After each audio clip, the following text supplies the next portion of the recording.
she took the year off because she's finishing her master's and internship to be a school counselor and to work in a school system as a counselor. But what kills me is that Melinda, working as a para, someone that the school systems use to help pick up a lot of extra slack with push-in time for kids, making sure that the teachers are supported, making sure that the building can run, would be paid something like $12 an hour. But she could go to McDonald's, flip burgers, and get $15 an hour here.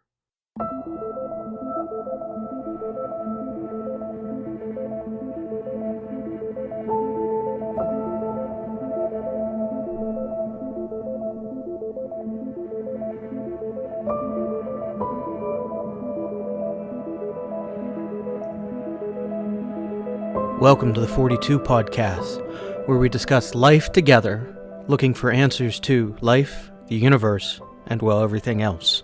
Here are your hosts, Rob and Lindsay. All right, how you doing? A little rough around the edges, but mostly here. You're mostly here. Yeah, you referred to yourself as chain-smoking Demi Moore this week. Yeah. Yeah. Yeah, it's weird hearing myself talk. See, now, I don't know, maybe I'm weird. I am weird. Let's just leave it at that. I am weird. True. But like when I get that cold kind of thing that settles just like right there, and it, I don't know, it feels like it makes my voice like a level deeper. I like the sound of my voice. I gotta be honest, I kind of like the sound of my voice too. Yeah, it's just, when you get that little bit of level deeper, I don't know. Yeah. Weird benefit of a cold. Yeah. I am still homeschooling. I mean, I talk, I'm reading out loud, I have 4 kids, I talk constantly, so it's just probably going to be like this forever now.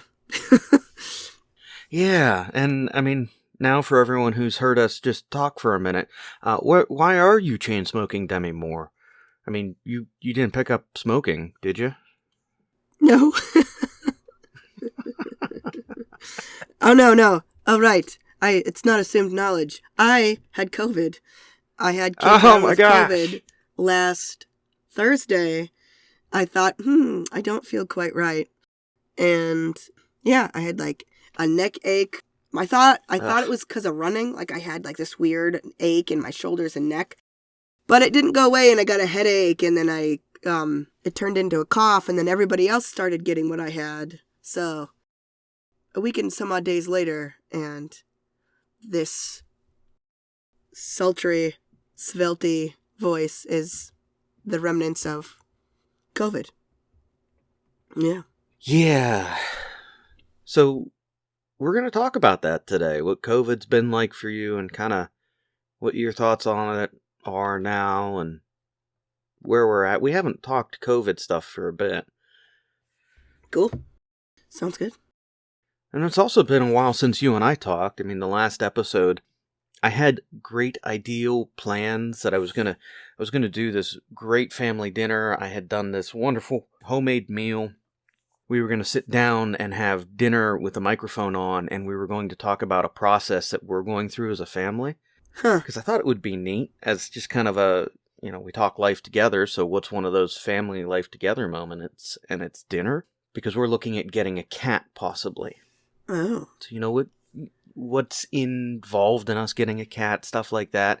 I had this great idea if I was going to do that, and then just dinner didn't work out the way I wanted it to, and yeah, it was a tired Tuesday, so I was like, I'm just going to put a sermon up and be done. So if you're not into my sermon, sorry, it was all of 15 minutes, but Lindsay's back now. We get to talk COVID. Yeah. Do we want to discuss Boba Fett before that, or did you want to save that for later? I do, since you are actually caught up on Boba Fett. And how are you feeling with Boba Fett? It's glorious to look at. I mean, I love it. I love the universe. I could just sit in Star Wars all day.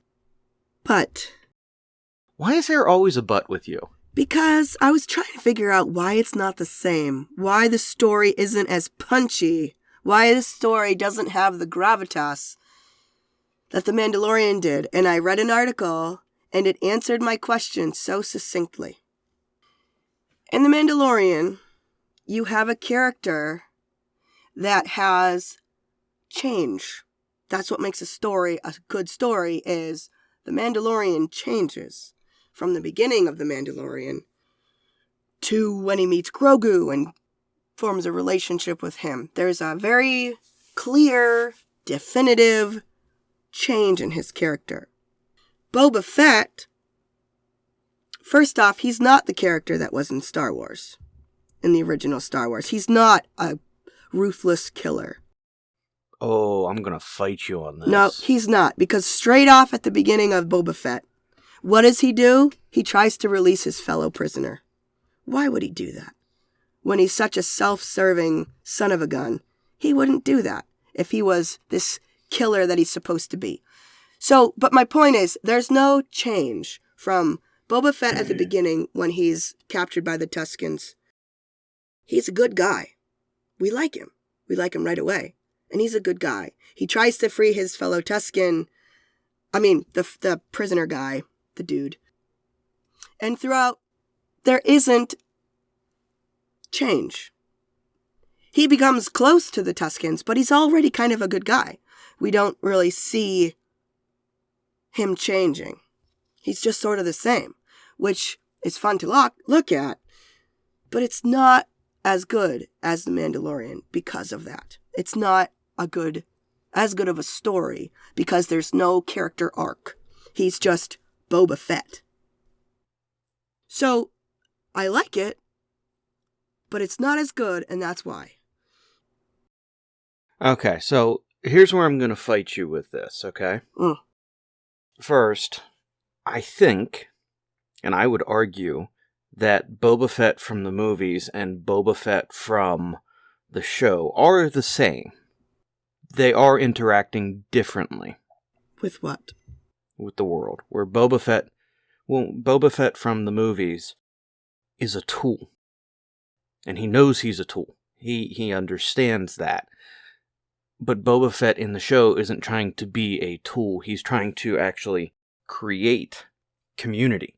And I think that's the power of the book of Boba Fett, is that he's building a community around him of misfits. You have the scooter gang that is right there, which, I'm sorry, I get it. I do. I know why they used that scene. I get the whole misfit narrative, but I couldn't help but laugh of the high-speed chase with the scooters. Yeah.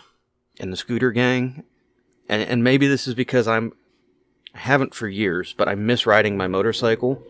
And I'm that guy who I want a hog. I want something that is a classic motorcycle. I don't want a crotch rocket. I don't want a little scooter. I want something that, you hear. So, like, for me, a gang is the classic kind of biker gang, not the little scooter gang. Which just, it rubs me the wrong way in the narrative storytelling with Boba Fett, but I also get they're bringing in the misfits, and it works. I just wish they didn't have scooters. It's okay. Weird little headspace for me. But he's got the misfits of the scooter gang. He's got the misfit of, and I loved when they introduced the character, because I've seen him in other literature, Black Kashyyyk. I'm probably mispronouncing that. When they brought him in, and I mean, he's larger than life. He's the anti-Chewbacca. Yeah. I loved how they did that. And now, he's there, and you've got Mando, who's shiny and new and in conflict, and they took that whole episode 5, to play out the internal conflict. The best episode so far has not been about Boba Fett. It was about Mando. No, I think episode 6 was the best episode. It was nice, it was fun, but it wasn't the best episode. It was fun to look at, but it wasn't the best episode. That's not even what it's supposed to be about. You know what I mean? Like, it's great, but it's not Boba Fett. Alright, episode 7 hasn't come out yet. It will by the time this podcast is released, but here's my prediction for what episode 7 will be. Everything from episode 1 to episode 6 is bringing the pieces to the table. Okay? That's all it is. We have no clear picture. And I made a prediction to you earlier that I was wrong on, where I said about Boba Fett and the back to tank and I thought that Boba was using the Bacta tank to heal from some unknown genetic flaw because he was a clone, and that would bring in the end of season 2 from The Mandalorian, which I was wrong on so far. But I think what is now going to happen is that in episode 7, we will see all the pieces that have been brought onto the table. Black Kashyyyk, the Scooter Gang, everything from episode 6, which is Luke and Grogu. And I mean, they left you on that predictable cliffhanger. I was sitting there, I was like, okay, as soon as Luke and baby Grogu sat down, I was like, they're going to do the classic, make a choice, and they're going to end with baby Yoda looking into the camera. And then they did that. Yeah. They're going to bring all these pieces together now, where I think you're going to see episode 7 bring everything together and leave you with a huge question. Everyone's going to go their different ways, but you're still going to have this question because you have this conflict that's about to happen. And the conflict with the Syndicate is only surface deep. So there's something greater that's going to get revealed. There are going to be some amazing, what do I want to call it? Maybe. Fan service. So there will be some amazing fan service, like Boba Fett riding in on the Rancor with Machete. I was excited about Machete. Yeah. The thing is, what you just said, unfortunately, could just be the show, is that it's really skin deep. And it's riding on fan service.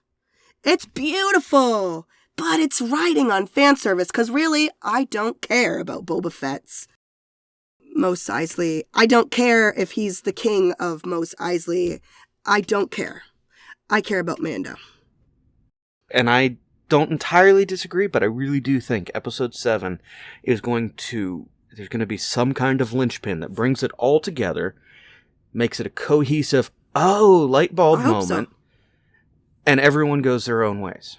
Because Dave Filoni and Jon Favreau, I never get their last, have been doing an amazing job with Mandalorian, Star Wars, Bryce Dallas Howard, what she has done in directing some of them. Yeah. Like, one of my favorite shots from The Mandalorian is the stuff that she did that was almost shot for shot of her father's Apollo 13 in The Mandalorian. Interesting, yeah. The re-entry scene. Did you ever catch that? No, I didn't catch it, no. It was a nod to Apollo 13 that was directed by her father in the re-entry sequence. And it was a beautiful shot. Yeah. But I really think that they're going to bring everything together beautifully in episode 7. I hope so. And give this nice little linchpin where there's something more than the Syndicate going on. And Mando's got to go his way. I think they're going to bring Ahsoka back in. She's going to have something to do, and Luke's going to have... That was cool. Colby thinks they just brought her in purely to say, like, hey, there's going to be a spin-off. Like, now she's going off to do her spin-off show. Right. And I think that's going to be part of episode 7. Because I am still... I'm fighting for this still and praying for this. I'm not praying for it, but I'm hoping for it. They have to bring in Admiral Thrawn. Yeah. Because you have Ahsoka, which means you've introduced that we have to find Thrawn, we have to find Ezra. Sabine is still somewhere around here, so we haven't found her and why yet not? As well. As far as the plot goes, why the heck not? Yeah, sure. Yeah. I mean, we brought Bo-Katan in, who I loved when they did that in Mando Season 2, so you have this kind of arc with Ahsoka that can be expanded more. Yeah. And they'll probably do that with the show, but they'll also give you, like end of Mando Season 2, they gave you, hey look, Boba Fett is coming. So why not at the end of this one they give you Ahsoka or Obi-Wan is coming? Something that ties into those two. Which I think they're going to do, and again, they'll leave you in such a way that everything now makes sense, and it's, I get it. Because that seems to be the way they tell the stories. They put all the pieces on the table. They don't make sense, but then you get that one central piece and it all falls into place. Yeah. Now, I got one big thing I do want to talk about with this last episode. Sure. Cad Bane. Oh my gosh. I know. Colby called it because he must have heard something about it. But wow, was he a lot lot more unsettling in not a cartoon. Wow. Wow, was he cool.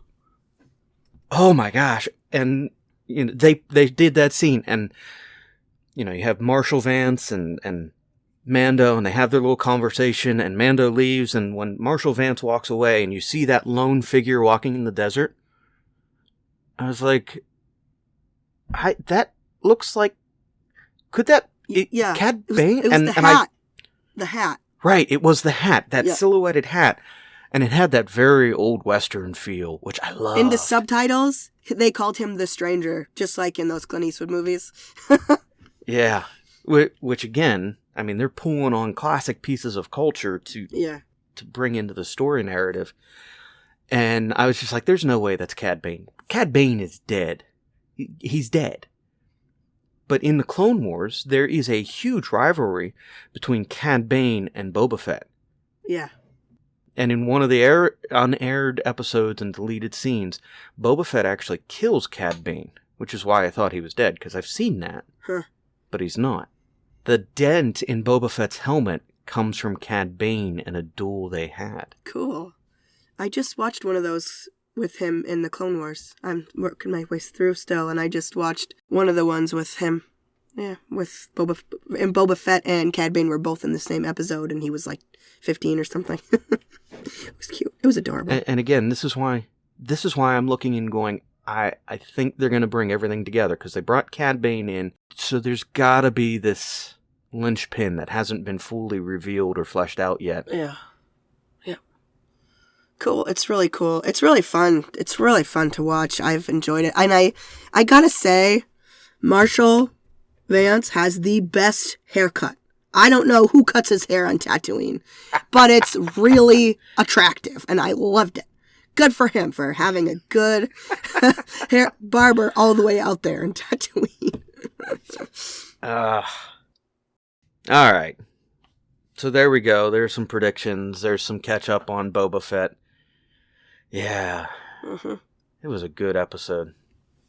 It was fun. The kids liked it. Well, good. So, COVID-19. You had it. My father-in-law just had the booster. He's 70 plus, you know. I think he's like 75 or something. And the booster made him sick for like a day. And he did not get COVID with everybody else. So, which is interesting because he just had the booster. So I'm wondering if it was that same specific variation of it. But everybody else, I mean, the kids they haven't been vaccinated. They got a little sick. My son Toby had a fever of like 101. He had the highest fever, and he looked like death warmed over. But he never got a cough. Didn't get congested. He really got the worst of it. And he was just tired. Never got vaccinated. Interesting. All the other adults got vaccinated, and it laid us out for a couple days. But who knows? It wasn't that bad. It was comparable to the flu, you know, which is kind of an obvious statement. It is a flu, but... Okay. So it laid you all out for a couple days. I mean, you sound like you're still dealing with some of the congestion side of it. I was the only one who got, like, chest congestion where I thought, if this doesn't clear up, I might have to go to the doctor's. I felt like it was hard to... breathe. Getting kind of hard to breathe. Yeah. But it cleared up. So it's really just, like, in my throat now. That's it. So...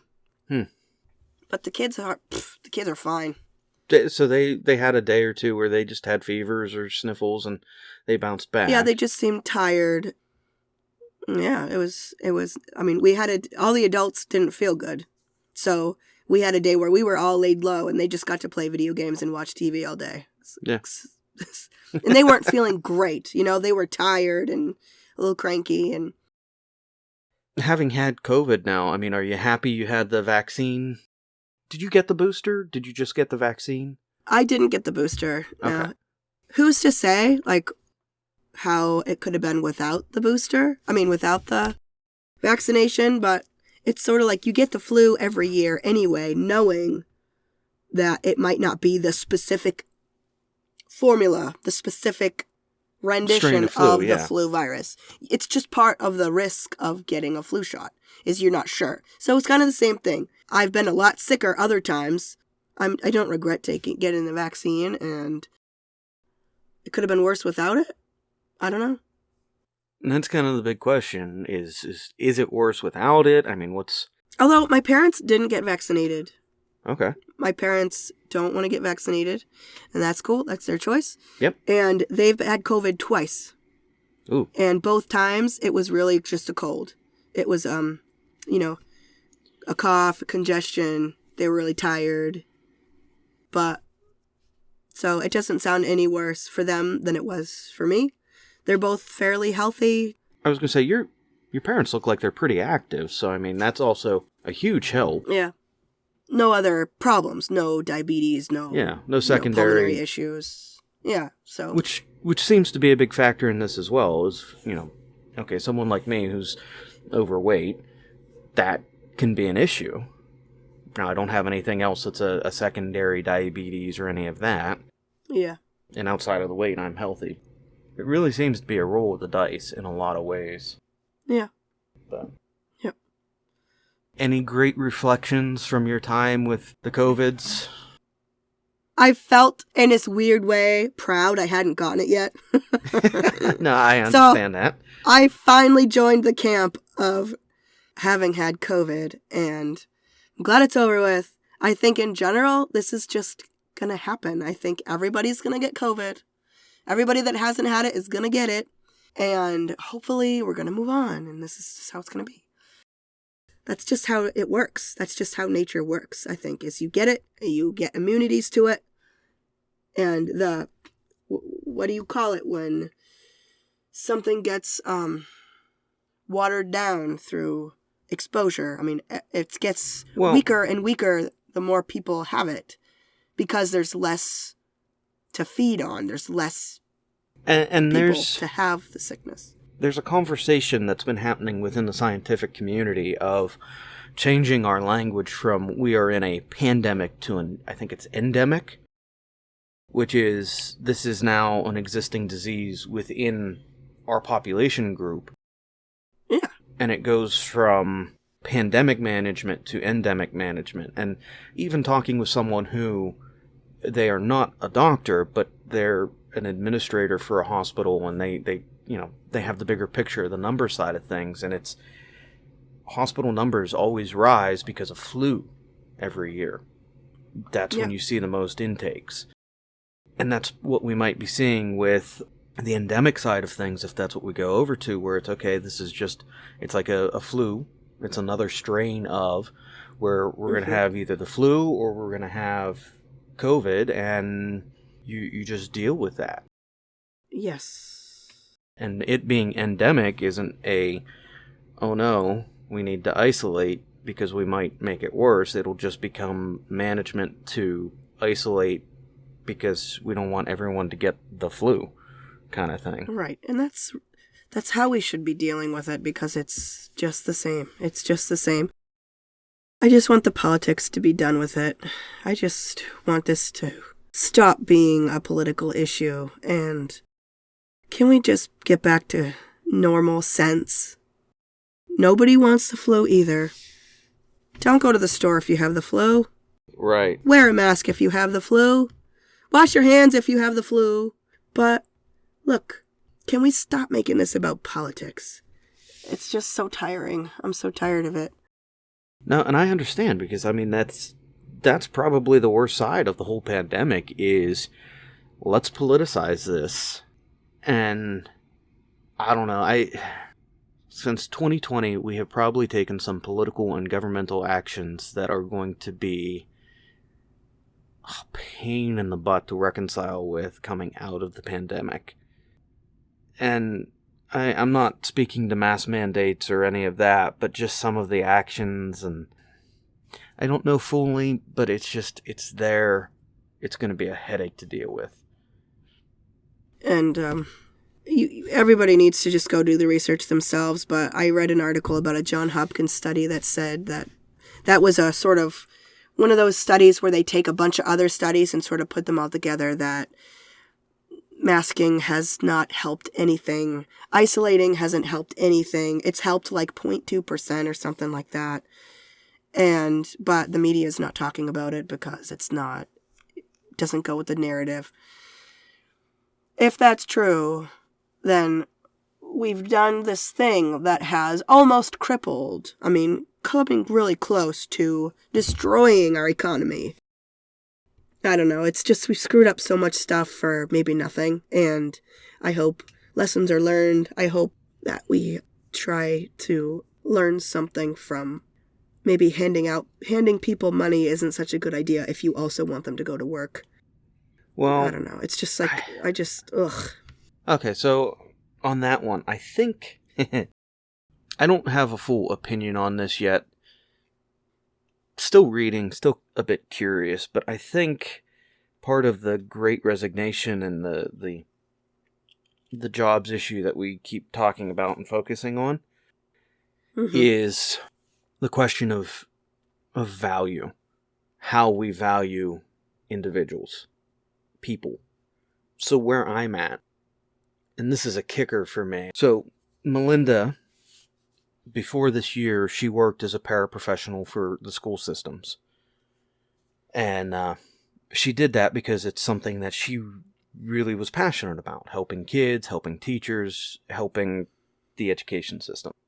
She's found her niche.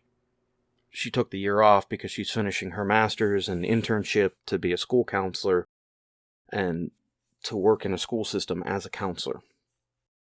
But what kills me is that Melinda, working as a para, someone that the school systems use to help pick up a lot of extra slack with push-in time for kids, making sure that the teachers are supported, making sure that the building can run, would be paid something like $12 an hour. But she could go to McDonald's, flip burgers, and get $15 an hour here. So what incentive is there for her to continue working in the school systems, sponsored by the government? And I get it, there's a whole conversation on taxes, and we want to pay people more, we have to tax more, and I get that. But the thing is that we're not keeping up with inflations, with pays and salaries, and we're not valuing people and what it is for people to afford to live.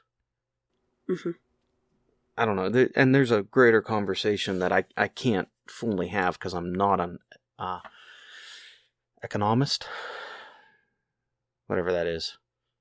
I think you can still have a conversation about it even though you're not an economist. Yeah, but I don't understand it. It's numbers. I can speak to the person side of things, the human side of things, but I don't fully understand all the number side of things. And that would be an interesting conversation to get someone in who's better with the markets and the economy as a whole. But it feels like the economy we exist in right now is this hodgepodged shamble of things that works for no one but a select few. And I'm not saying that of, viva la revolution, let's go socialism, because that's not going to work for anyone.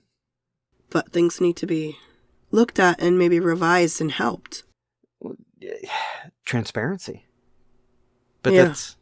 So I have, on one of my notebooks that I write, so many, I don't even know what this one is. Oh, it's my prayer book. I have on the front of it just a little sticky note that says COVID, the Great Reset. That's how I've started viewing it. I don't know, it's been 3 or 4 months where this is a great reset in a lot of ways, I think. I think it's been instructional and maybe important, maybe important for people to see when this happens, when people don't work, when normal, everyday people, the people that have to work or they don't get food, when they don't go to work, the ships stay in the harbor. Nobody's there to unload. We need those people, so maybe we should pay them more.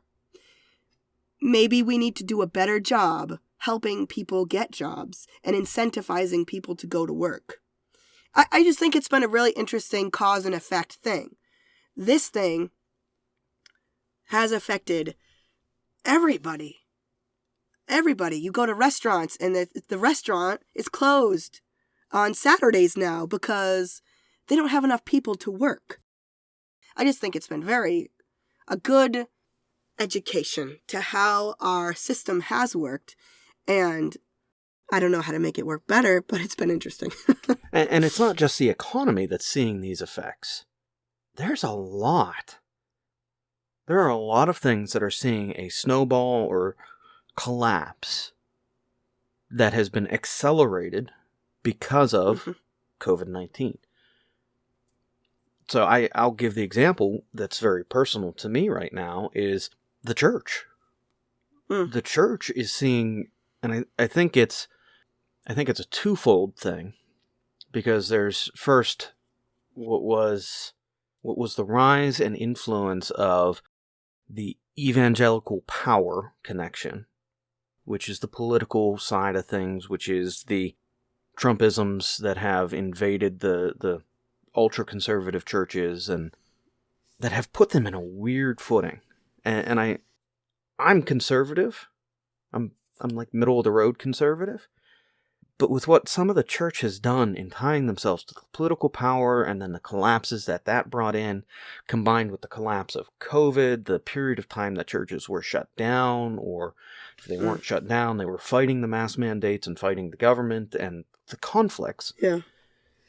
There's a decline happening in the church that's been accelerated. I think it was Barna Group. I'd have to find it. But there's a research that church attendance is down by something near 60%. Wow. And it's not just physical bodies. It's even down in the streaming stuff. So we've been having conversations at my church about this, and we're bringing in consultants, and we're going into a time of analyzing who and what and how we do everything and what that looks like for us. And we're gonna have conversations to what comes next. And I think that's why I think this is the Great Reset, because if we're not looking at these things, if we're not asking the questions of what comes next, then I think it's going to collapse. COVID has brought us to that point where we can grow or we can wither. Yeah. And if we're going to demand everything be the same, we're going to wither. If we can adapt into the moment, understand what is a huge moment of transition, a historic transition. People are going to write books about this time. Yes, they will. I want to write a book called My Year as a Housewife because of this time. Yeah. Yeah, because of COVID, and what was that? It was the 2020-2021 school year. I was at home while Melinda and the kids were at school, and so I was picking up a lot of slack at home. And it was very interesting to be on the opposite end of things, where she went to work and she came home from work and I took care of house stuff and worked from home. And yep. But even then, I mean, that's been good for my family of understanding, Melinda and I understanding the different roles. But yes, go ahead. Sorry, I'll shut up. No, you're good. Yeah, that's interesting. It's also emphasized how good it is to be in the trades right now, to be in something besides human services or retail. My husband is a carpenter, and he's had no shortage of work. My brother-in-law is a plumber, and I'm going to guess that since COVID, his salary is probably somewhere in six figures. Wow, that's awesome. And I'm just sitting here going, well, crap, I'm in the wrong field. Yeah. Speaking of which, this is related.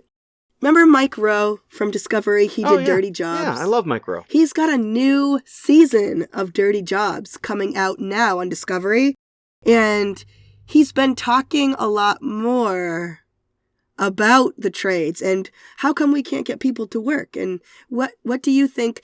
It's just interesting the questions he's asking these people that work their asses off all the time. Why are you still doing this? How long have you been doing this? Oh, 30 years. Wow. Why? And it's been really cool. And I think, I hope that encourages people, especially young people, that there's no shame in breaking a sweat and working hard. And he's even talking a little bit more this time about money than he did when it was, back in 2012 or whenever he stopped. He's not giving specific figures because I think that might be wrong, but talking about that the jobs that he's going to see pay really well, and they're doing really well for themselves. Anyway, that reminded me of that. So, Mike Rowe, dirty jobs. In 2006, he was actually not in the town I live, but the neighboring town, because he was filming for Dirty Jobs with one of the local shops here. I'm not going to give any of this away. I'll send you the direct information. Yeah. Because it reveals too much about where I live exactly, but you still go to that local shop, and they have pictures from that, and, stuff about Mike Rowe from that time. It's a neat little, wow, yeah, he was here, he filmed, he recorded. And I like Mike Rowe. I don't always agree with everything he says, but I like his advocacy and, what he has done to say trades are valuable. The people who do these trades are smart. We may not think of them as smart, but, these are the guys who can problem solve what engineers are designing in complex systems and ways, and then overlooking little problems that need to be fixed on the ground by these kind of people. And it's a recurring theme in his show. He'll be doing a job, whatever job it is, and he'll be trying to do what these people do all the time, and he'll be like, they make it look easy, but there is a lot to it, and I think that's the beauty of his show. So, this is weird, but my kids love SpongeBob. Mm-hmm. My son has a shirt with SpongeBob on it, and it says, work hard, play hard. And it's a tiny little thing, but I appreciate the fact that it's not work smart, not hard.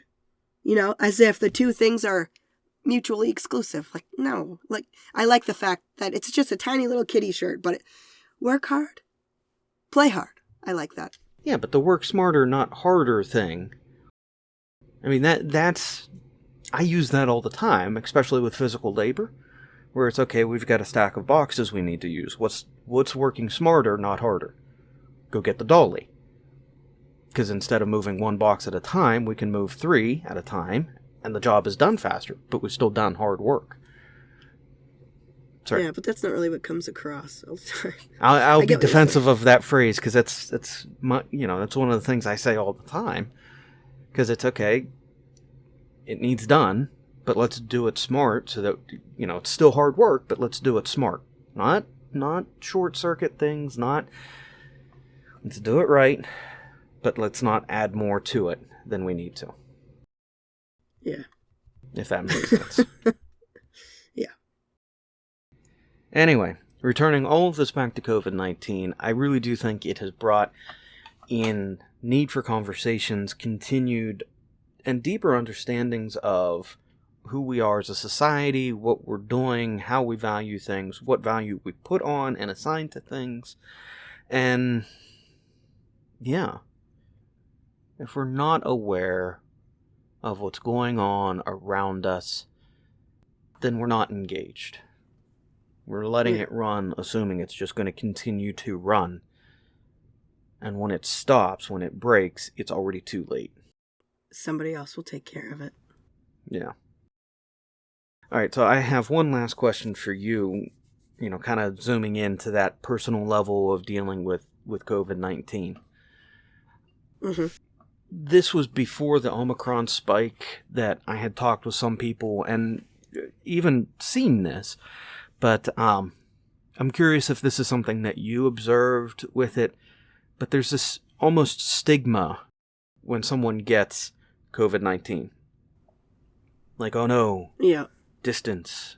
Did you feel that? No, not from me. I didn't feel that from anybody. And I think we're doing that less now because everybody's getting Omicron. Yeah. But I will say, a couple months ago, somebody would get COVID at our church, and the question is, well, did they mask? Well, did they get vaccinated? Those are the two questions I thought of in my head, and I tried not to judge, but I did judge a little bit that, well, you didn't get vaccinated and now you have COVID. So you made your bed and now you're going to sleep in it. That's kind of what I thought. And I feel sorry that I thought that way because I got vaccinated and I still got COVID. So, you know what I mean? Like, yeah, no, I do. I don't know. The thing I have been thinking of and sitting with that is just, it's a pain, no matter what.